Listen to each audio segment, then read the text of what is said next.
Okay, so in this week's class, I want to discuss something from this week's Torah portion and connect it to Passover and understand the mystical process of Passover.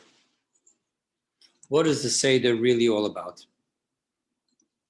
So in the beginning of this week's Torah portion, there is a verse there that says concerning the fire that needs to be on the altar, that the fire on the altar can never be extinguished. So the verse says, Eish Tamid, a continuous fire, Tukad ala Mizbeach, will burn upon the altar, Lo Tichbe, it should not be extinguished. So there is a teaching that the Rebbe, tonight is his 120th birthday, the Rebbe of blessed memory. In his book Hayom Yom, the calendar, the Rebbe has over there a teaching which Rab Dov Ber of Mazrich, known as the Mazricher Magid, told his disciple Rab Shneur Zalman of Liadi, who is the founder of Chabad Lubavitch, and he told him as follows: Eish Tomid Tukad Ala Mizbeach, within our inner altar, our heart, we must always have a fire burning, a fire of love, yearning, and commitment, and lo tichbe. Instead of translating it as in shall not be extinguished, he reversed it and he said, and this fire will extinguish the no, the negativity. And that is the teaching that our job is that we should have the heart so ablaze with a love for God, for the Torah, for our fellow Jew, for the land of Israel, that fiery love will extinguish the negativities in our life. And the Alter Rebbe and Tanya explains at great length how this works. Within us, we have the egocentric, animalistic soul, which yearns for only self-serving, self-centered pleasure. And that's the negativity. It carries a negativity to the theocentric, to this selflessness, to spirituality. And there is the fiery, godly soul, which is theocentric and has a most innate, natural child towards parent yearning and love for God, for the Torah, for the Jewish people, for the land of Israel. And this fiery right side of the heart is to overflow into the left side of the heart, and with it, it is to extinguish the negativity of our animalistic soul. Not to, God forbid, terminate the animalistic soul, because then we would be dead, but rather to extinguish the negativity. And in order to understand this, we need to understand that the animalistic soul is not an evil part of us. It is about passion. It is about curiosity. It is about excitement. And Judaism is perceived to the animalistic soul as this rabbi with a long white beard, very stern, very serious, never joking around. And therefore, the negativity of the animalistic soul is that I want, the YOLO. You only live once. I want to have fun. I want to have pleasure. And that is why very often what we find is that the first time, for example, on campus. You know, which campus, which college student is interested right now in Judaism and in study? They have enough study over their head and they want excitement. It's that time of their life. And what happens is that very often a student will be invited to a Friday night dinner, not the services, just the dinner, the Shabbat dinner, the Purim party. And he or she walks away like, wow, that was fun. I didn't think anything Jewish could be fun. I thought it's all sober. I thought it's all focused on study and calmness. And all of a sudden they realize that there could be excitement. And the minute the animalistic soul picks up that there's an excitement to be had in Judaism, it no more has a negativity towards it. It's very interested in it. So that's the deeper meaning of the fire on the altar. Its job is to burn so passionately that it extinguishes the negativity, the frown that the animalistic soul has towards Judaism. On that note, I want to share an interesting answer that the Rebbe gave to a mother. When it comes to Passover, we're very, very careful with chametz. The verse says you're not allowed to have any chametz in your home. And therefore, already for weeks, we're cleaning and moving and doing stuff. And, for the children, it becomes very difficult. And all of a sudden, your childhood memories of Passover, instead of being so much fun, and wow, I remember the excitement of this, it becomes like, oh my God, it's Passover. We're going to have to start already. My mother's going to be screaming. My father's going to be angry. And all of that stuff. So the Rebbe told this woman these two parts of a statement. Number one, dust is not chametz. Don't go crazy over things that are not chametz. Number two, your children aren't the Passover sacrifice. Don't drive them crazy. Because most people who grow up with even a touch of animosity to Judaism is because their childhood memories were very painful. But if we can find ways to allow Passover and all the preparations to Passover to be decent, to be passionate, to be fun, all of a sudden, Judaism has beautiful memories and the animalistic soul is interested. Now, with this being said, I want to go to the Passover Seder. The Passover Seder, and it's going to be a short class. The Passover Seder is focused on a question and an answer. That's the way the whole Passover Seder is structured. So much so that there are things we do at the Passover Seder which has no reason at all other than, to quote what our sages tell us, in order to pique the curiosity of the child so that the child should ask a question. So a lot of things that we're doing at the Seder table is to specifically make it unique so that the child would wonder and ask, why are we doing this?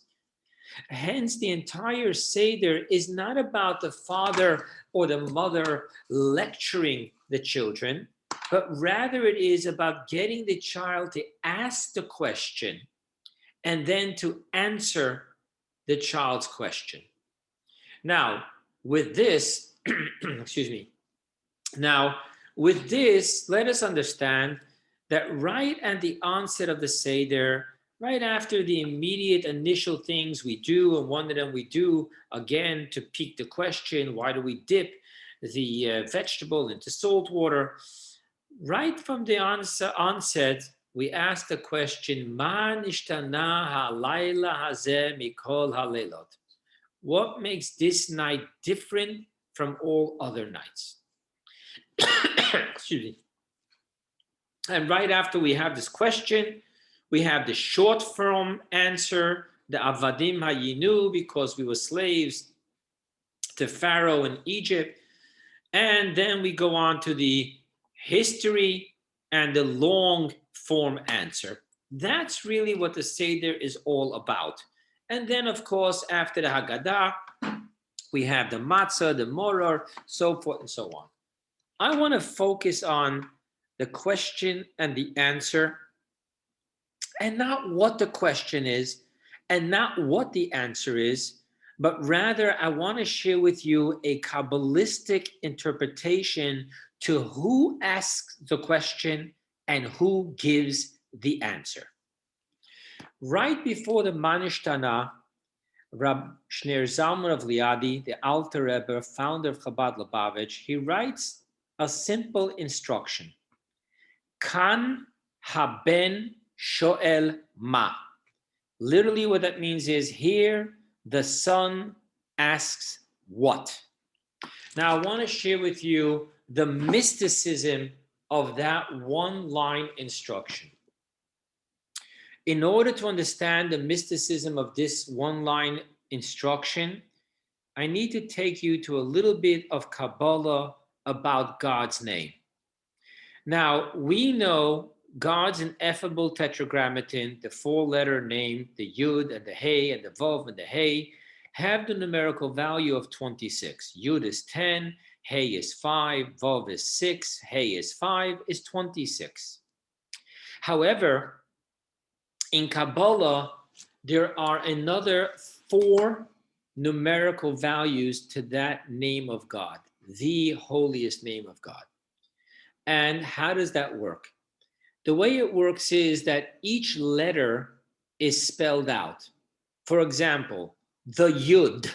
If you pronounce the name Yud, you have a Yud, a Vav, and a Dalet. That equals 20. Then if you spell out the letter Hey, there are different ways how to spell it. You can spell it Hey Aleph.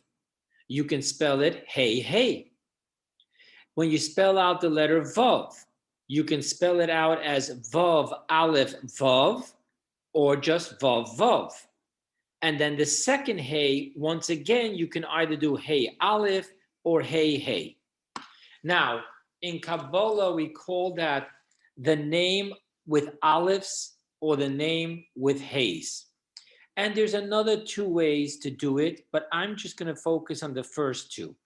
So if you add up God's name, when you spell out the letters with the Alephs, you're going to end up with the numerical value of 45. If you're going to spell out the letters with the Heys, in other words, instead of Hey Aleph, it's going to be Hey Hey, you're going to add up to the numerical value of 52. Parenthetically speaking, the other 2 numbers are 63 and 72. But I want to focus tonight on what are the most famous names in the teachings, very well explained, is the 45 and the 52. Now, in order to appreciate, excuse me, some insight to what these 2 different levels and manifestations of God's name is, I'm going to share with you one more numerology. The number 45, if you take the word Adam, which means man, mankind, Adam is Aleph Daled Mem equals 45. If you take the word Behema, which means an animal, Bet Hey Mem Hey equals 52. So now we know that the 2 numerical values to God's name in the different levels is the manifestation of man and animal. Let's go now a little step further. When we talk about Adam, we talk about the human being called Adam. There is a beautiful teaching that says, why is it called Adam?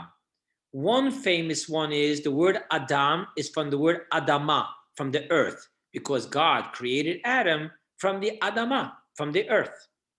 There's another beautiful teaching, a little bit more mystical, that the word Adam comes from the word Adame, similar to Dome. And what does it mean? Because man was created in God's image and likeness, Hence, he's called Adam because he's Adameh. He is similar to, he is like the Adam Ha'elyon, the supernal one, God. So then we have the Behemah. The Behemah represents the animalistic soul. The Adam, the man, the one that's likened and similar in the image of God, is the soul. So now let's redefine what we said here. Kan haben shoel ma.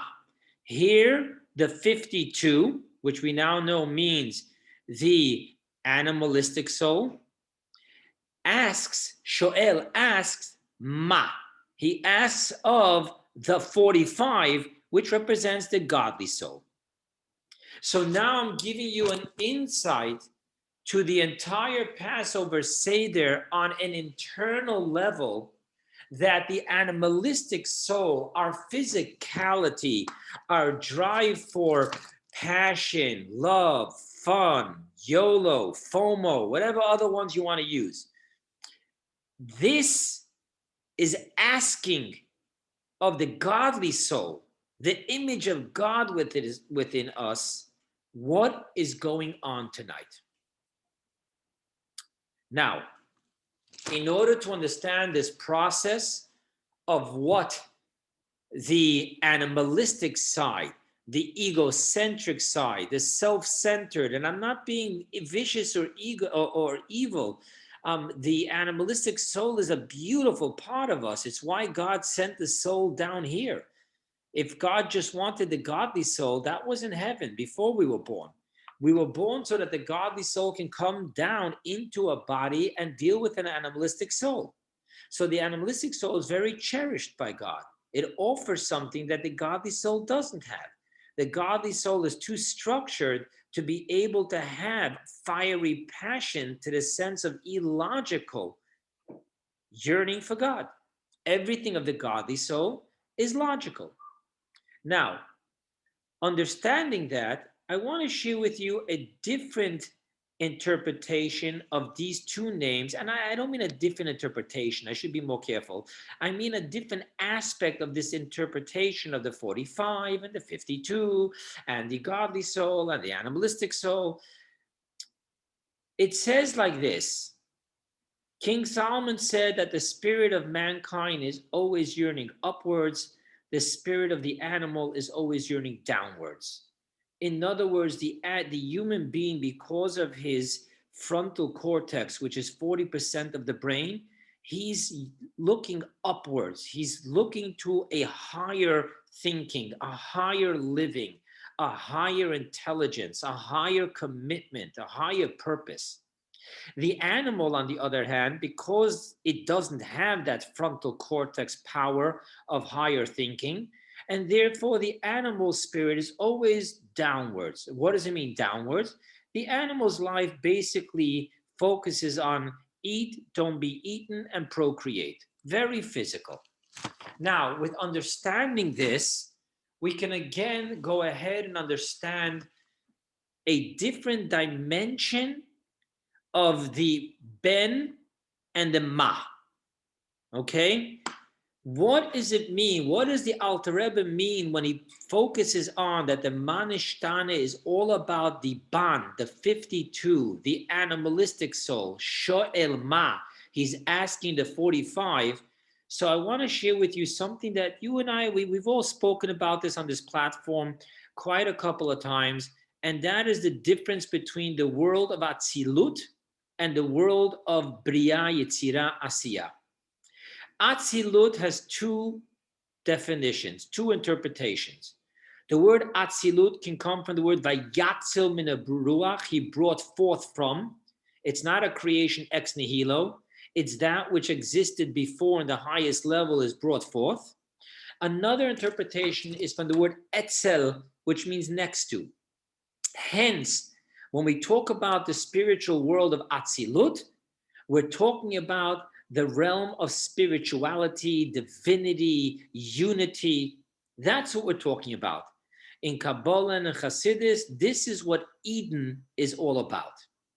However, from Eden comes out a river and waters the garden, and the garden then, the river splits into four major waterheads. What does that mean, Kabbalistically speaking? What that means is that from Atzilut, that's not the world that God desired, because that from its own nature, because of the way God created it and brought it forth to be, it is divinity, it is oneness, it is in the image and likeness of God. But however, then from there comes forth the spreading out of the four riverheads. And there we talk about the world of creation, formation, and action. Now, what does the word creation mean? What does it mean, creation? Nachmanides, on the second word of the Torah, Bereshit, bara. Bara means to create. Nachmanides says that that is the only word in the Hebrew language that means creating ex nihilo, something from nothing. Now, what does it mean creating something from nothing? How can we call God nothing and us something? Something from nothing. If anything, we should say that God created nothing from something, because he is something and we are nothing.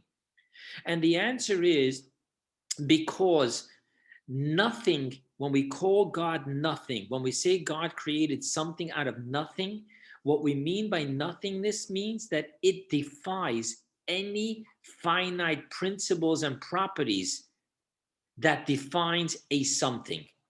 We as finite human beings have certain properties which are all finite and descriptive of what a something is. Because God defies anything that we define as a something, we refer to God as nihilo, as nothingness. Now, that means that creation is a somethingness.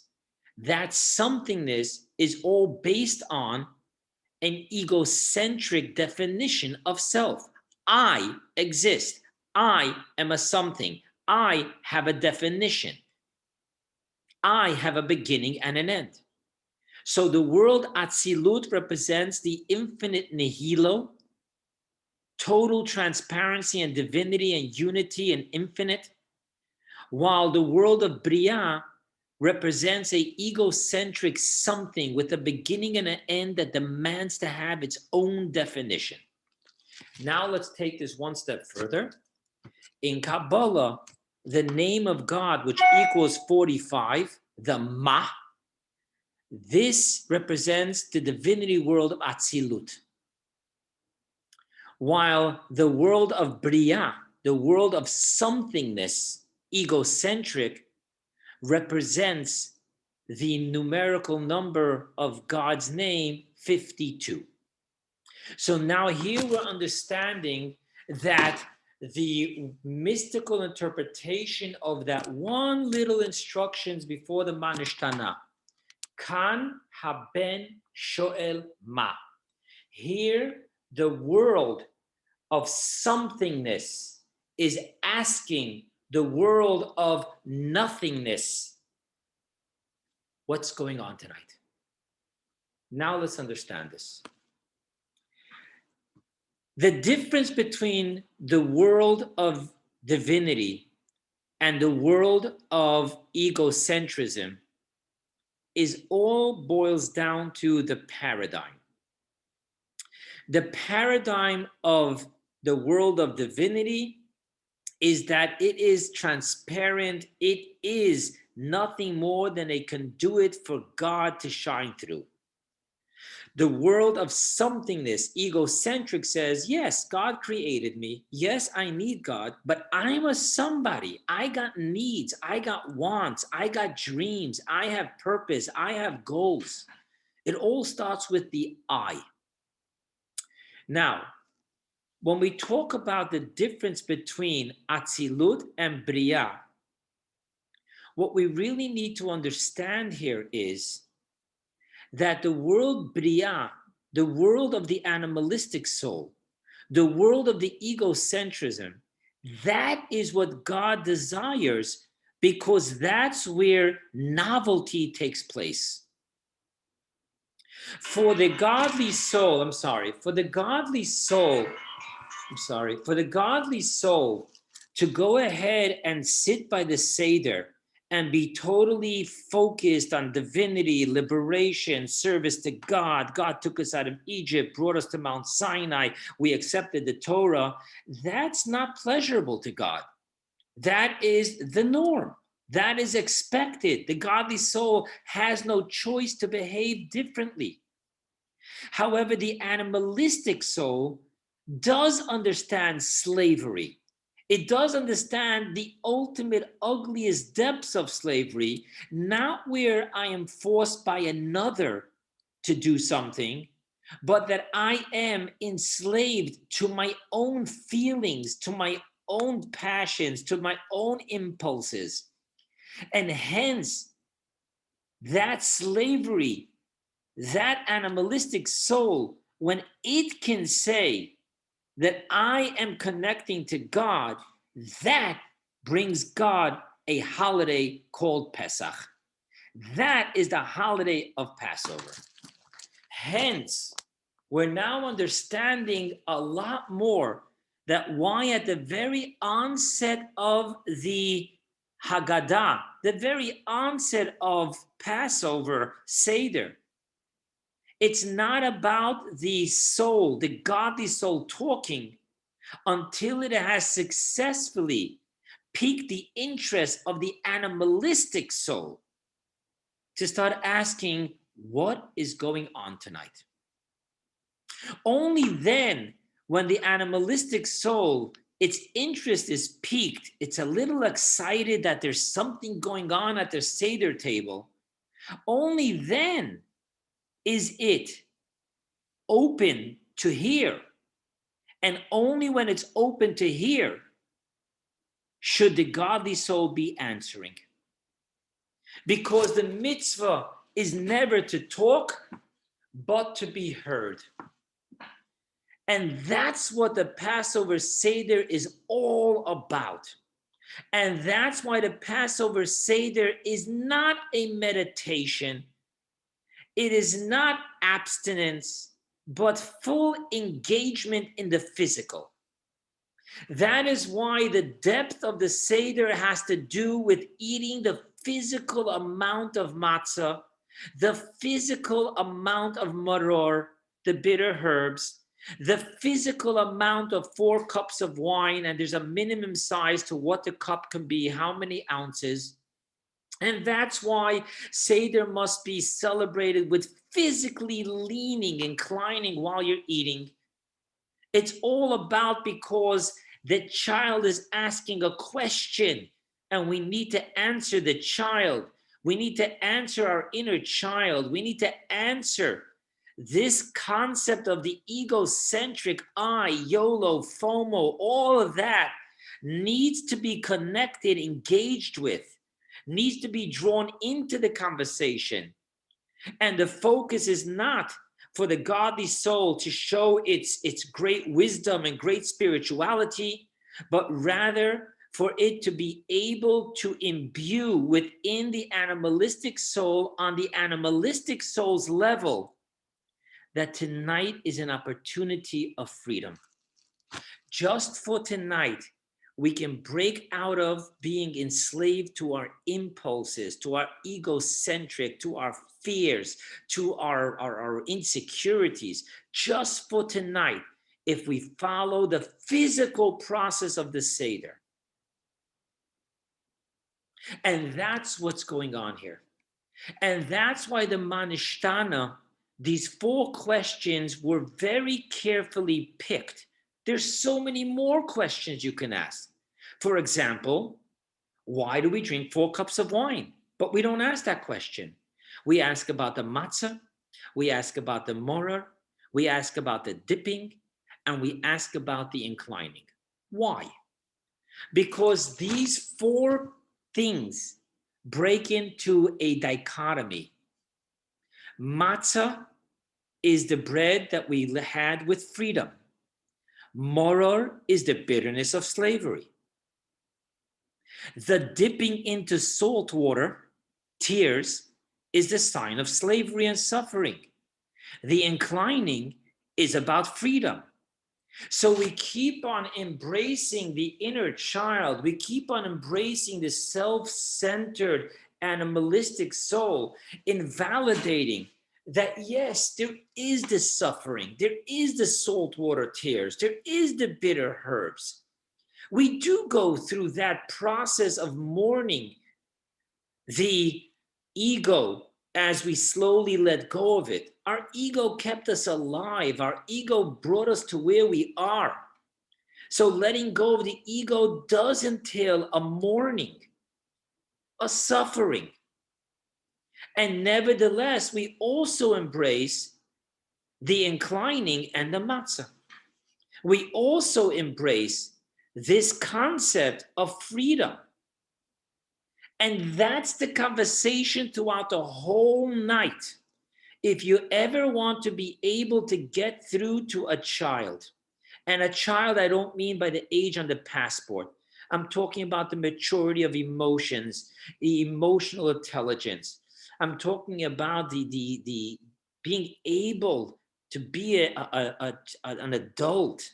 So there's a child and there's an adult.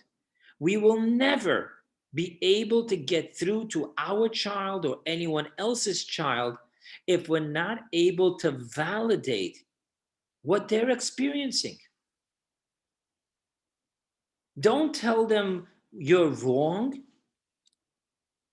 Tell them that we're validating what you feel. We understand what you feel. We understand why you feel what you feel. But now it's okay to move from the brainstem and the limbic system to the frontal cortex. It's okay to embrace the human gift, which is beyond just survival, eat, don't be eaten, and procreate. Hence, the beginning of it all is written there in one line. Kan Haban, Ban, 52.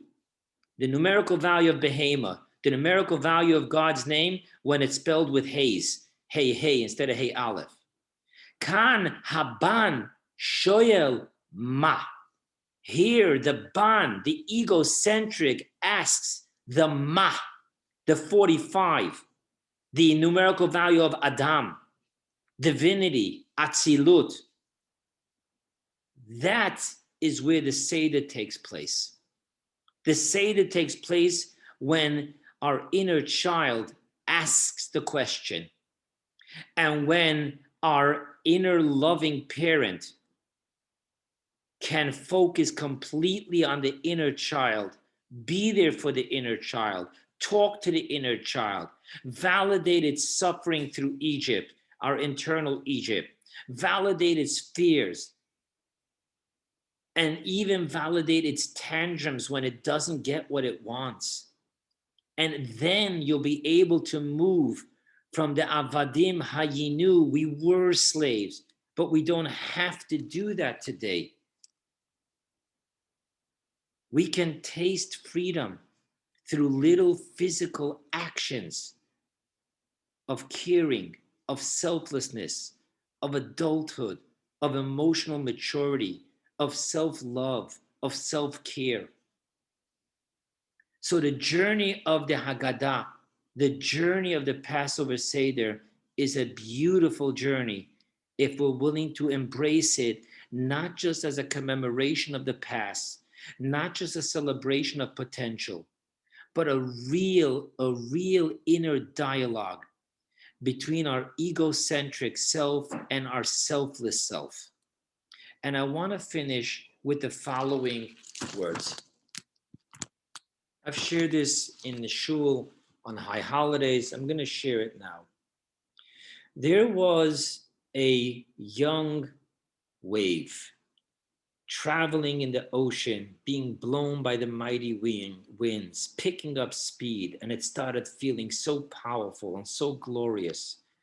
And as it's coming closer to the beach, and it sees the rocks upon which all the waves go crashing into and end, they don't exist no more, it started panicking.